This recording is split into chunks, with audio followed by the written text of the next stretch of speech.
मी आज काय कैरीचं ना सुकं लोणचं बनवते। हे बघा अशी कट करून घेते आणि त्याच्या छोट्या छोट्या अशा फोडी करते। हे बघा अशा करणं आणि मग ते वाळत घालणार उन्हात। कैरीची टाकायची नाही, ही कशी अळवात घालायला मिळते। हे बघा अशी सुकून ठेवायची, वाळत अशी घालायची वर उन्हात। चांगले 8 दिवस सुकवायची कडकडीत उन्हात। मी आज काय बनवते? आज आंब्याचं रायतं बनवते। हे आंबे ना मी उकडून घेतले, स्वच्छ धुतले आणि आता मी त्याचं वाटप करते। हे बघा थोडंसं खोबरं,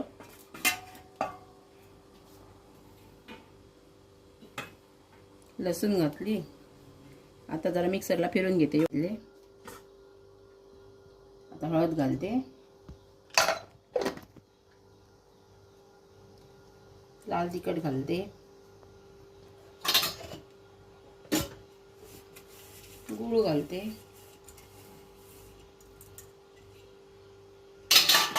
आणि चांगलं मिक्स करते। तेल घातलं त्याच्यात, हे चांगलं हाताने मिक्स करून घेते। लसूण पहिल्यांदा मोहरी घालते,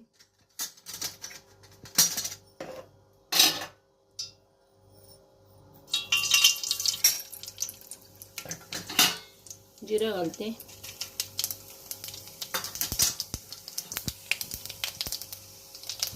आता चांगलं जिरं आणि मोहरी तडतडली त्याच्यात आता लसूण घालते।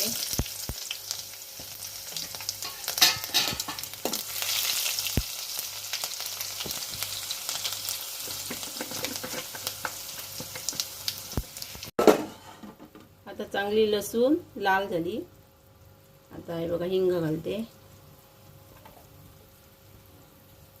हा बघा हिंग तेलात कसा मस्त फुलतो।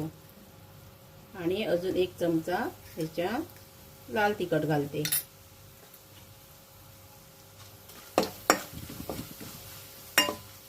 आता हे खोबऱ्याचं वाटप केलं ते घालते।